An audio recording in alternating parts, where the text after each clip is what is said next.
We grow up hearing many myths about sex from many different sources. After a while, even as adults, we don't know what to believe anymore. So get ready, because I'm about to take on these urban legends one by one and set the sexual record straight. I'm Dr. Logan Levkoff, and this is Mom Ed in the Bedroom.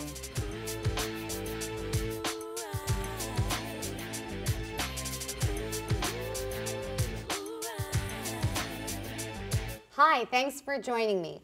This episode of Mom Ed is all about separating fact from fiction when it comes to sex so that you could be empowered in the bedroom and lead your happiest, healthiest sex life. Joining me today are two fabulous moms, Jill and Catherine, who have graciously allowed me to test their sexual IQ. Thank you so much for being here. Pleasure. Sure. So Jill, let's start with you. Is it possible to become pregnant while you're breastfeeding? I think so. I think anything's possible, so yes.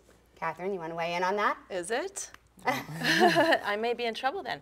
No, I think it's possible, definitely. It's less likely, but it's possible. Yes, as Tori Spelling has recently found out that even if you are breastfeeding, you can still become pregnant. And that's because after your baby is beyond 6 months of age, if they're eating solid foods, if you're not breastfeeding exclusively, there is a risk of getting pregnant all over again. Catherine, do the majority of women have orgasms from vaginal sex? We would hope to, but I don't think so. I don't think most women do. I would agree with her. Unfortunately, you are right, both of you. It's a shame, right? Because we watch all of these TV shows and movies and it looks like women are having mind-blowing orgasms just from walking in a certain direction. But 70% of women do not have orgasms from intercourse alone. We need a little, why is that? We need a little extra clitoral stimulation.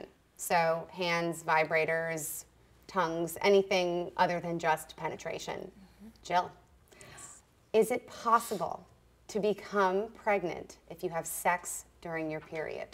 I think it is possible. I think way back when in high school years, we used to think that was contraceptive. But no, I think you can definitely get pregnant. And that kind of old sex ed, I remember hearing that same myth as a kid too, that if you had sex during your period, you could become pregnant.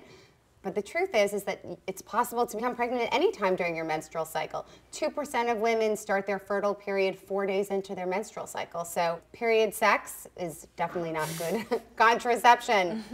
Catherine, if you find out that your partner is masturbating, it means that you are not satisfying him or her. That's right. No, I think it's normal. I think men and women masturbate even if they're in a good, healthy sexual relationship. I agree completely, and I think the more you have sex, the more you want to have more orgasms. Yeah, have more alone orgasms. or with partners. Exactly. It's like the Samantha Sex and the City thing. Masturbation is not a measure of how satisfied someone is. In fact, I would think that if your partner is masturbating a lot, you're probably getting them in the mood quite often. As long as he's thinking about you. That's right. Definitely. Jill. Yes. Does size matter? To some degree, it matters.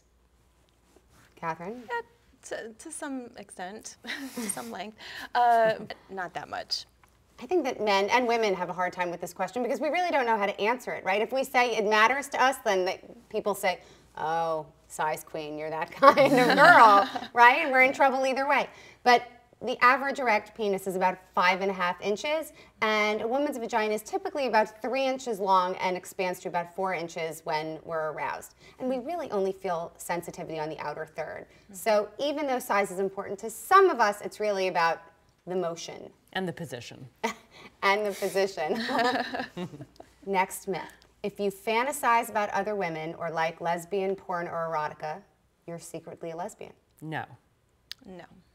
This is something that comes up so much. I have a lot of friends that always ask me this question. I kind of get aroused thinking of other women. What does that mean about me? Well, it means nothing, right? We're human. I absolutely would rather watch two lesbians, if we're going to watch porn, than a man and a woman. I have no interest in watching another man have sex with a woman. See, I feel exactly the same way. I'm not a big fan of penises in pornography. I mean, in real life, sure, but not in pornography. They're not as pretty. They're not as pretty. Right. Okay, and last myth, and this is a big one. Okay. Do oral and anal sex count as sex? You know, I think they count to a point, but when you say I have sex with somebody, you don't mean oral sex, you may mean anal sex. Okay, I might agree. So maybe not oral sex, but anal sex, yes, because if you don't have a vagina and you're having sex, then it's sex. Yeah, I don't think oral counts as much, not fully. Well, this Like is 3/4. The good news about this is that this is where we can all either agree or disagree. There are a lot of different kinds of sex out there. And I think that the more open-minded we are, I mean, they all have the potential for pleasure and intimacy. They all come with certain responsibilities too. And sex isn't just for straight couples, right? So Well, define sex then. Is Well, it pleasure or penetration? Very good question. I would say it depends on who you ask, and that's the key, right? To find out what people mean when they talk about sex. So no assumptions here. We've tackled some of my myths. Catherine, Jill, do you have any myths that you want to bring up? Do you think that men really think about sex more than women? It's a great question. I think we have this idea that men think about sex all the time, and recent research says that men think about sex and a lot of other bodily functions 18 times a day, where women think about sex 10 times a day. But I have to say, I'm not sure I agree with those findings. I don't know. I think also it depends who you ask, because some women just are not sexual, and some women I think are definitely more sexual than some men. And some women are less likely to speak up for fear because they've been told that they shouldn't ever talk about sex or their desires or admit to it.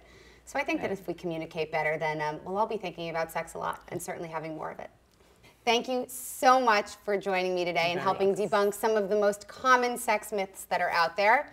And thanks to all of you for watching. And did we help you debunk any myths? Is there anything new that you learned? Tell us some of the old myths you've heard while growing up.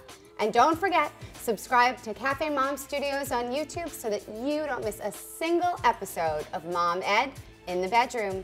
See you next time.